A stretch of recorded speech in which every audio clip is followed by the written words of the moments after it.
This is the Detroit Sports Podcast Network. Guys, you know it's more refreshing and cooler than that ice-cold beer while you sit there and mow the lawn? Definitely not you if you're running around in this heat, in that office, wearing that stuffy, smelly, pit-stained dress shirt that's wrinkled to the high heavens. Don't worry now. Uncle Jock's got you covered, or should I say Larry Hunt's got you covered, with their moisture-wicking, anti-odor, breathable 4-way stretch 100% cotton dress shirt that will keep you cool like the other side of the pillow. Look, guys, I've been wearing mine for some time now, and I absolutely love them. They keep me cool, dry, fresh-looking all day long, so I can handle some business during the day and then head out and tear up the night while still looking fresh and clean. On top of it, this is probably the best part. The shirt is made, designed, and crafted by Detroiters in Detroit. See all the incredible styles Lawrence Hunt has to offer? Head over to lawrencehuntfashion.com. That's lawrencehuntfashion.com. And if you use promo code DSP, guess what? We'll save you 20% off your order. That's right, 20%. If you don't believe me, listen to Detroit Tigers catcher James McCann. I'm a jeans and boots kind of guy, and taking my wife out to eat, I love putting on my Lawrence Hunt dress shirt. The way they stretch, the way they feel, they move with my body just like a t-shirt would. I know that I'm wearing a dress shirt, but it really doesn't feel like it. That's lawrencehuntfashion.com. Detroit is the greatest! Straight up light you on fire for a Coney dog right now.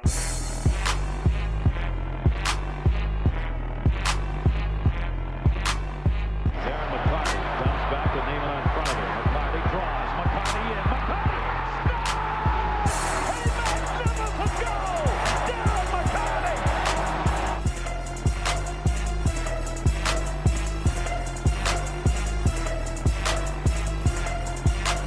Stafford takes, throws, end zone, Calvin, touchdown, Detroit Lions!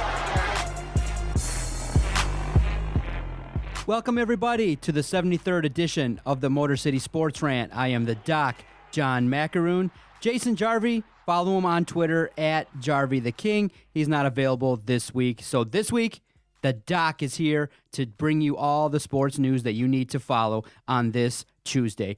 Thank you for downloading across the various platforms. You can find us on Podomatic. You can find us on iTunes. You can find us on Podbay. Anywhere you can find podcasts, then you can find the Detroit Sports Podcast Network. This week, I want to start off with talking about the preseason and Lions football.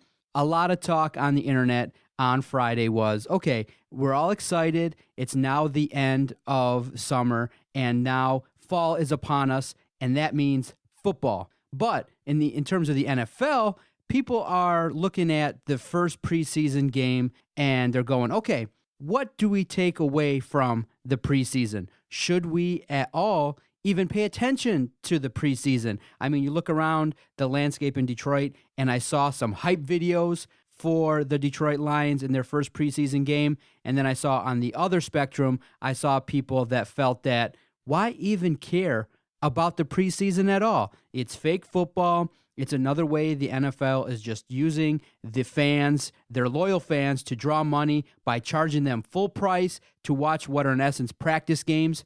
But my opinion is that watching the preseason has its value, and it's very important for a couple reasons. One, if you're a fan of the Detroit Lions and you've waited all this time since January when the season ended after their 7-9 season, and you've waited now February, March, April, May, June, now you start getting into training camp, you want to see how this applies, what they've learned over training camp in a game situation.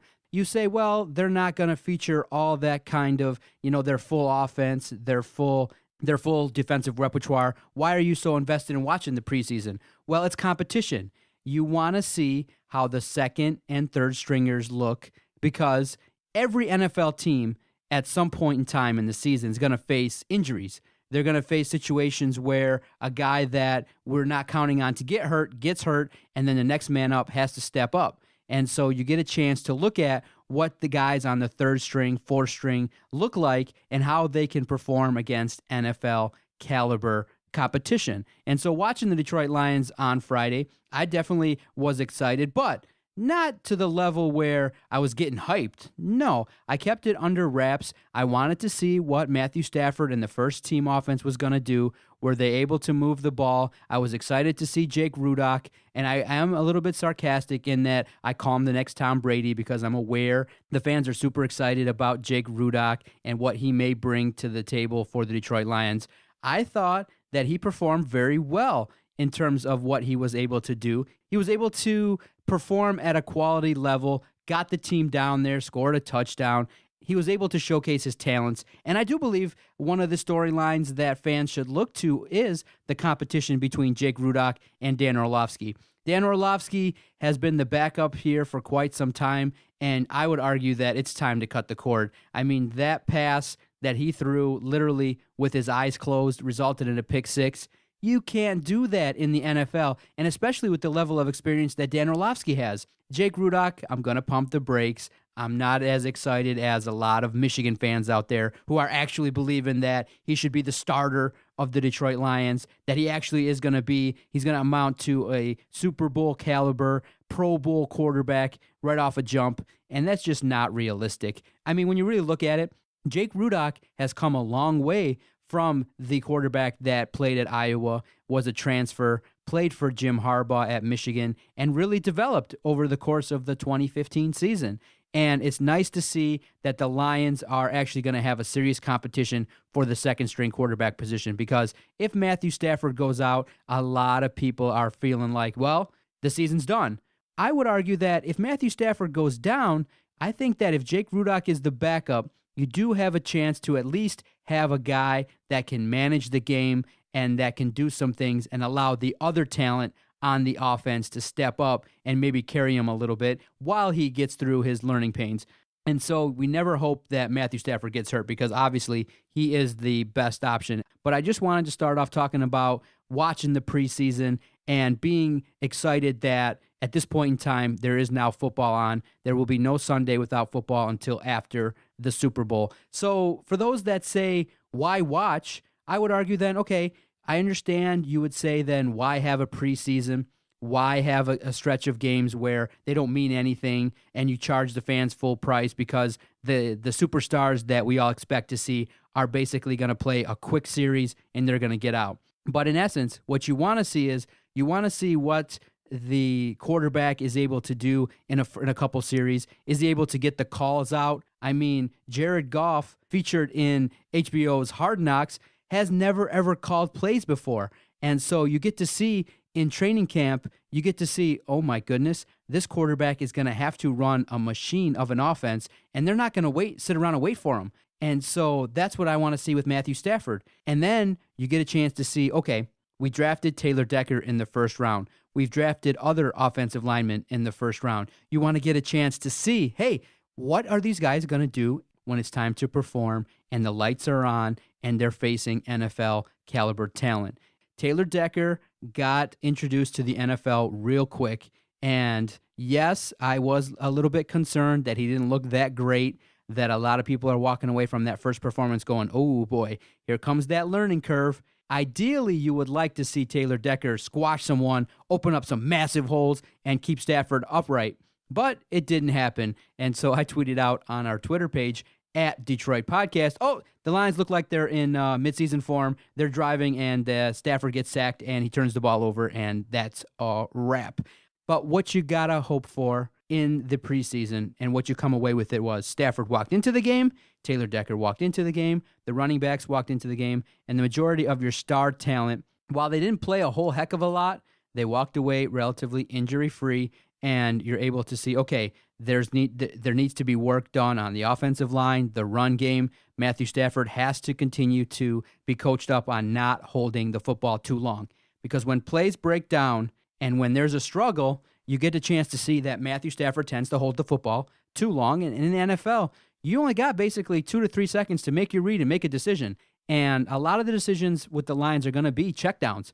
I have a firm belief that they're trying to rein in Matthew Stafford, and I do believe that they're going to try to limit his turnovers and really showcase his talents by not letting him just sling the football all over the place.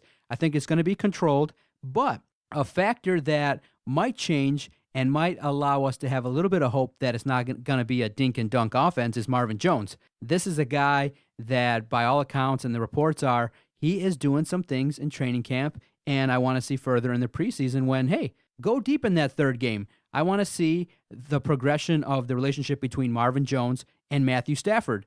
If there's no preseason, you don't get a chance to evaluate that. You don't get a chance to see, hey, can Marvin Jones break the coverage? Can he get off the line of scrimmage? Can he do some things? And so the first, second game, you're not going to see a whole heck of a lot. The term that's used is vanilla. But that third preseason game, you definitely can check and watch what the Lions do, because that is the third preseason game is the indication of what a team is likely to do, because the practice week is almost identical to what the week would be if they were playing an actual game. So the preseason has value. So for those that say the preseason's garbage, don't watch it, it's stupid, I would argue, don't be such a hater. Don't be somebody that wants to be contrarian. Understand that the preseason has value, and it's important to watch the preseason because guess what emerges? Competition emerges. You get a chance to see, hey, what's going on at the wide receiver position? Who's going to, shake out to be guys that are going to be starters? Who's going to be someone that's going to step up if someone on the offense goes down? You want to see competition, and there's competition at a lot of key positions right now. You want to see who's going to emerge at linebacker, who's going to emerge, in the secondary, who's going to emerge among the running back core. You saw Dwayne Washington, and his first touch of the football was outstanding.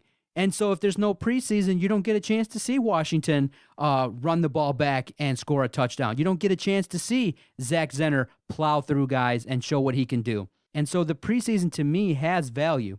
Now, I'm not the kind of person that's going to sit here and say, I have to get in front of the television. No, you can DVR it, watch the game at your own leisure. It's not must see. It's something, but it does have value. The preseason in the NFL has value. And if you're a sports fan, if you're a Lions fan and a sports fan, how awesome was it to get a chance to see Washington do his thing and maybe emerge from, obscurity and out there from, the West Coast, drafted in the 7th round, and now you could be somebody that, hey, a lot of people beforehand said, this could be a guy, this could be a grab.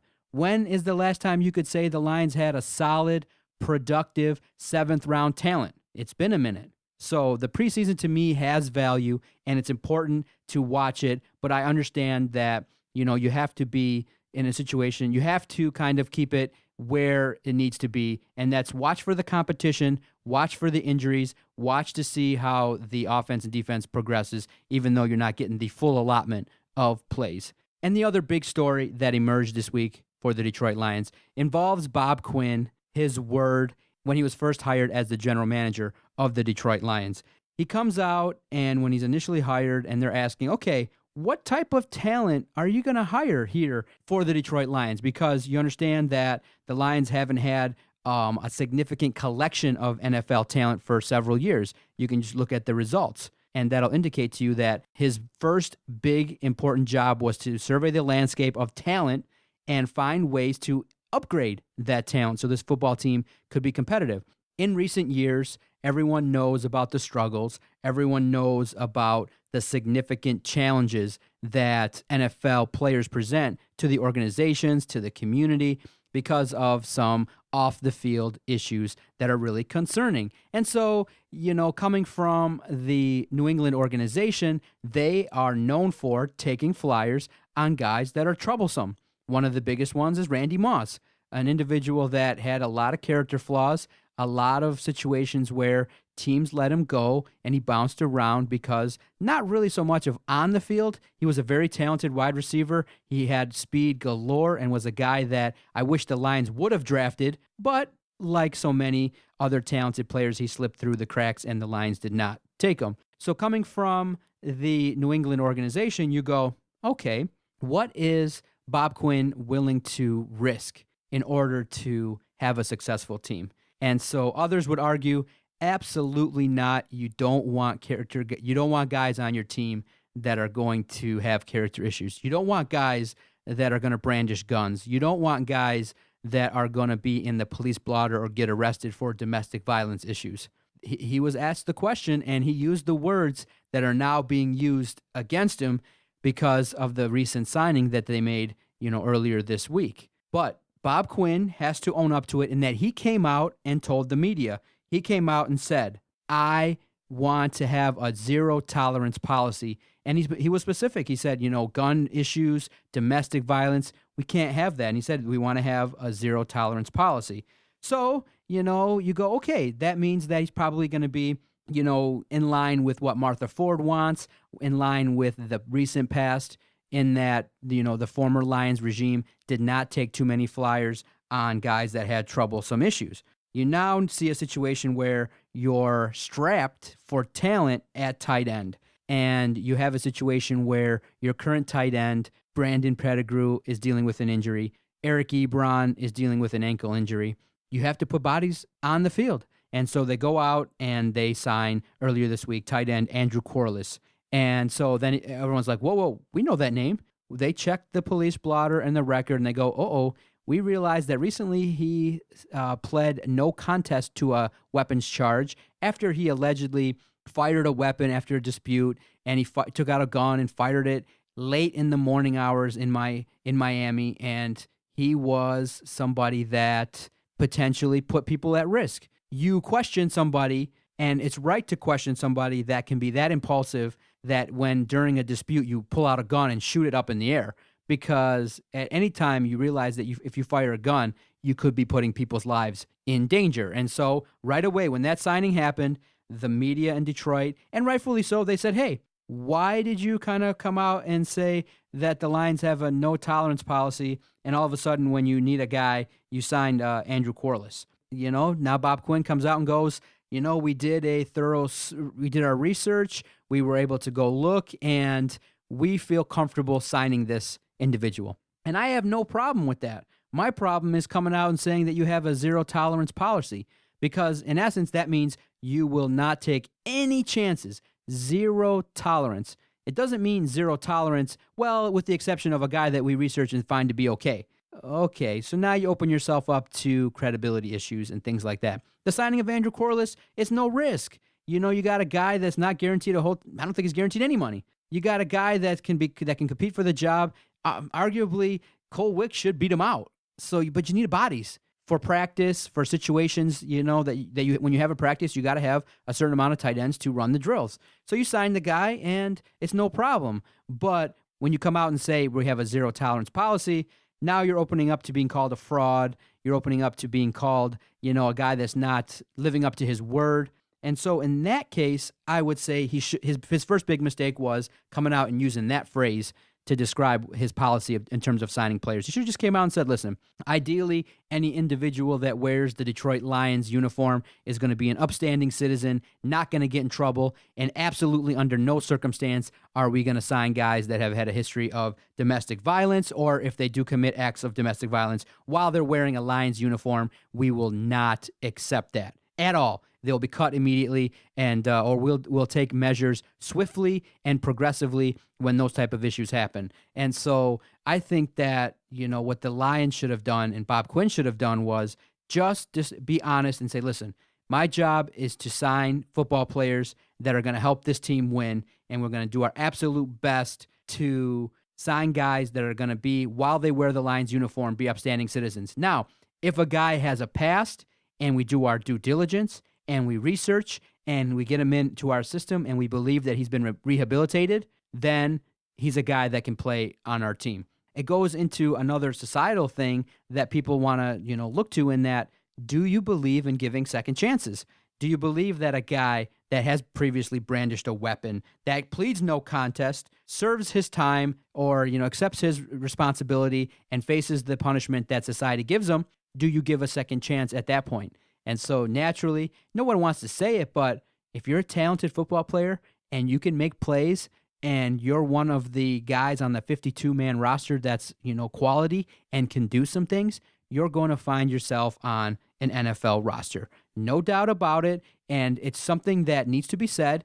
And it's something that is, relatively speaking, across the board in life. if somebody brings something to the table, most people are willing to overlook certain things, whether it be somebody that's got a personality flaw, whether it be somebody that isn't capable of listening or isn't capable of taking direction. If they bring something to the table, maybe monetarily, or they bring exposure, you take chances on people, and so you do it. And so I don't blame Bob Quinn for signing Andrew Quarless. I just think that, my thinking is you should have signed a better tight end out there. When you survey the landscape of free agent tight ends, I think you could have maybe found better than Andrew Quarless, but maybe in terms of what you could sign and things like that, then that's the deal that shook out. So in my opinion, I don't have a big issue with Bob Quinn signing this guy. He should just watch what he says, in terms of what kind of talent you're going to bring. Zero tolerance, it doesn't apply.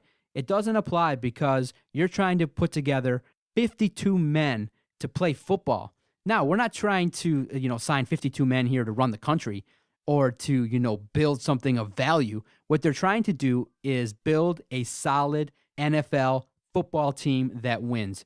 And so football is a violent sport. You have to have a couple screws loose if you're going to play offense, defense, if you're going to, play a sport where your life could be shortened and now you're realizing that you could get a brain disease and you could become an invalid at some point in your life. You got to have a couple screws loose in order to play that violent sport for that many years. So if you're going to come to me and say, hey, a guy that, branded a gun and things like that, you go, okay, you're going to have an incentive-based deal. If you cause any problems, you're going to have a zero tolerance. We're going to have zero tolerance. Once you sign on the dotted line, once they're with our organization, of course, then you could say we have zero tolerance. But in order to sign a guy, I don't think it's a big deal at all. And I just think that it was a mistake to potentially come out and say that. And he's now facing the heat that he deserves. And so Bob Quinn is learning under fire right now just how much scrutiny a general manager will face when he does speak to the media. And I think that's why so many people use canned answers, because every word is monitored, and there are situations where when you make certain actions that go against the words that you use, you now open yourself up to being called a hypocrite. And now we're seeing how Bob Quinn is going to react. And let's see how Andrew Quarless does in practice, if he even makes the squad, if Eric Ebron does return. So with the Detroit Lions, the first preseason game was excellent. You come away with a victory. Jake Rudock in the second half and the offense did well. The defense came away looking good. A lot of great storylines to peek into for the rest of the preseason, and I'll be one that will follow, and I hope everybody else out there follows it too. And for those that say the preseason isn't worth it, I implore you to pay attention and really follow the preseason, because you'll get a lot of information and you'll get a chance to see a lot of good, healthy competition for the squad that you cheer for the most. Now, quickly, before we end the podcast, want to talk about the Detroit Tigers in the week that was for them. Interesting news and notes coming out of the series versus the Texas Rangers. After the sweep, Seattle swept the Detroit Tigers. Morale was low. You go into Texas and you lose that first game, but you show resiliency and you win the final two games in a shutout, and you're able to, have Boyd and Fulmer go into Texas, and arguably a team that was just offensively gifted. The first game, you saw Jonathan Lucroy do some damage against you, and you were like, oh my goodness, what is going on here? And Matt Boyd goes out there, and his performance was one for the ages. He was able to get guys out. He had good stuff, was getting Ks, and he was able to shut out the Texas Rangers. And then you go, okay, now that you got through Matt Boyd's performance, you go, Fulmer, this is a guy that's the MVP of your team. This is a Cy Young candidate now that people are looking at his numbers and seeing what he's doing start to start. And you go, okay, this is an opportunity for you to have a nice performance. Let's see what you can do. And he goes out there and he delivers. The key arguable point that came out of that game was whether or not you should have potentially let him come out for the ninth inning. You have a 7-run lead, and why are you risking potential injury for a guy that you're telling everybody you're going to have, that you're going to maybe limit his innings, or that you're going to keep on a strict, pitch count performance after performance, because you're trying really not to let him pitch 30% more than he did in previous years. But unfortunately, Michael Fulmer's just efficient, reliable. There aren't enough words to describe how awesome his performances have been. And so now you go, oh, Brett Ausmus, why are you bringing him out there for the ninth? And so people are saying, well, he had family there. Fulmer was trying to get Fulmer a complete game and things like that. I just think the risk really outweighed the reward, but I don't really have a big problem with it. Fans out there have to, in my opinion, believe that you don't want to handle Michael Fulmer with kid gloves. This is a guy, a professional athlete. I do believe that he's being treated responsibly, and it's one of those things where it's his performances are making it difficult to not utilize him. I mean, this is a guy that can give you 7 innings and give up only 1 or 2 runs. And when he gets into trouble, he gets out of it quickly. He seems to be able to handle the pressure at the right time. A guy like Michael Fulmer, he's making it super difficult on Brad Ausmus game in, game out. And that in this situation now, when you got this rash of injuries with Zimmerman, Castellanos, Maben, and recently now Miguel Cabrera being hurt, how on earth do you limit Michael Fulmer? How would you do that? I mean, this is a guy that we might be counting on to be the second starter if we make the postseason. Arguably behind Verlander and Zimmerman, you would say maybe Zimmerman might not come back in time, or is he going to be effective? So you would say that you might go into a postseason with a rotation of Verlander, Fulmer, Norris, and Boyd. If that's the case, Michael Fulmer is going to be called upon to do some significant things at the right times in September and October. People are going, well, Brad Ausmus, are you going to limit his innings, or what are you going to do here? Because, in order for him to qualify for the Cy Young, I believe he's got to pitch around 162 innings, which is 1 inning for every game that your team plays. Michael Fulmer is start by start earning his way into conversations of winning the Cy Young. On the last Doc and Jock podcast, I thought that he wasn't even in the top 10. But when you have performances like that in Texas and you go and you win that series and you shut him out 2 games out of 3, my goodness. And then you go in a situation where you have some momentum a little bit, you come off of that series and you come back home to face Kansas City. Your record at home in the second half has been relatively decent. You've done a great job, and that's the performance that they gave on Monday night. It wasn't good enough. Daniel Norris is a young pitcher, and so, of course, you're going to expect up and down performances. He wasn't that great, but he only gave up 1 run, but the offense for the Tigers didn't show up. And now you're seeing a rash of injuries, and it's become a major concern.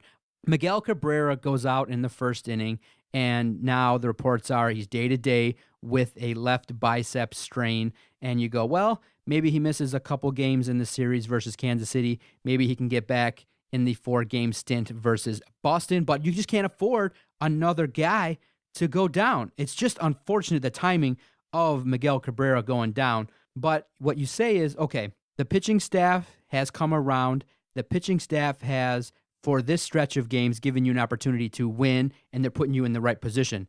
The offense is up and down, hot and cold.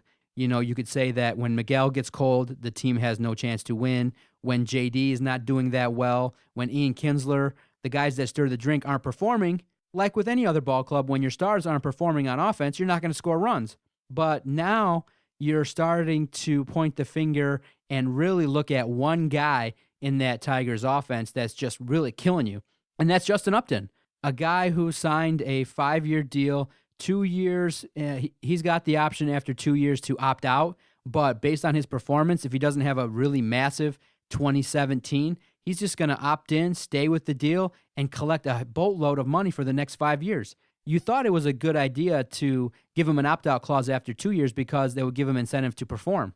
Well, now you see that he's not performing, that when he comes up with runners in scoring position, that his numbers are brutal, that we're not getting anywhere near the level of consistency that we need, that you got a guy that is hurting your team. Game in, game out, game in, game out, and you can't find a replacement right now to sit him on the bench. Would Brad Ausmus be willing to keep Tyler Collins out there over Justin Upton? He hasn't done it yet too consistently. I mean, many people are going to argue that when Cameron Maben comes back from injury, you got to send down Justin Upton. What are you going to do? What are you going to do in that situation where you have a guy making that much money and he's performed that poorly? They've gone with the philosophy of throwing him out there game in, game out, and much to the anger and frustration of me and many other fans, you have no options because when you make that much money, your contract will dictate your playing time. And it's just really unfortunate at this point in time that that's the major right now red flag with the Tigers organization is the utter disappointment that Justin Upton is at this point in time. He's got to turn it around.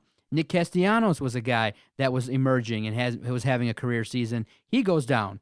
JD Martinez went down for a stretch earlier in the year, but he's come back, and right away he had that epic comeback where he hit the home run on his first pitch. Justin Upton hasn't done really much of nada for the entire time he's been here. And I'm thinking performance after performance, when I'm looking at him, this could be based on the length of the contract, this could be one of the worst contracts that the Detroit Tigers have ever signed. And I'm hoping it doesn't turn out like that because we got a major series coming up versus the Boston Red Sox. This series is so important because that's a team you're battling with for one of the final 2 wild card spots. So Justin Upton needs to turn it around right now. He's just a guy that is when he comes up, you don't have really too much confidence. And I'm starting to, sense on our Twitter page at Detroit Podcast, I'm starting to sense when we talk to the fans that he is someone that is becoming really an outcast relatively quickly. And so we hope he turns it around because, hey, we'll take it. If he turns it around for the latter half of August and September, we'll take it. We need the version of Justin Upton where he hit 29 home runs and 100-plus RBIs with the Braves. We need a better version of Justin Upton because, like I said, the injuries are starting to pile up and it's starting to hurt the team. And this could be a very important week for the Detroit Tigers and one where if they don't have success versus Kansas City and Boston, you could be looking at a massive, massive uphill climb to reach your goals of making the postseason in the 2016 season. I want to thank everybody for downloading this episode this week. I hope everything goes well with Jason. He comes back next week, and we continue to roll along on the Motor City Sports Rant. Again, thank you to everybody who downloads this podcast. I appreciate it because of the fact that we have great listeners and people that follow us each and every show that we do. We're allowed to, keep the lights on here in the office. We're allowed to have podcasts and, develop sponsors and develop relationships where when we send out emails, people do respond. And it's a great feeling to put on these podcasts and have a good old time with it. That's what we do. I just want to say thank you again for being active. And if you listen to this podcast and you have any comments based on anything I said, definitely shoot us a message at Detroit Podcast. It's the place to go. It's one of the most interactive Twitter pages in Metro Detroit. Thank you so much for downloading another episode. See you next week.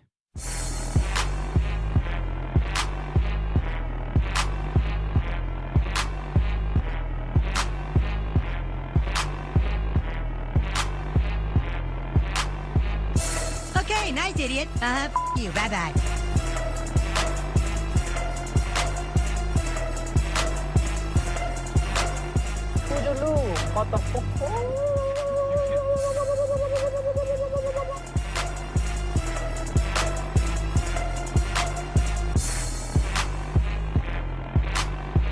Good day, sir.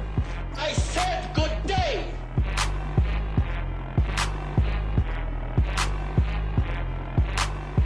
All right. Take care now. Bye-bye then. Loser.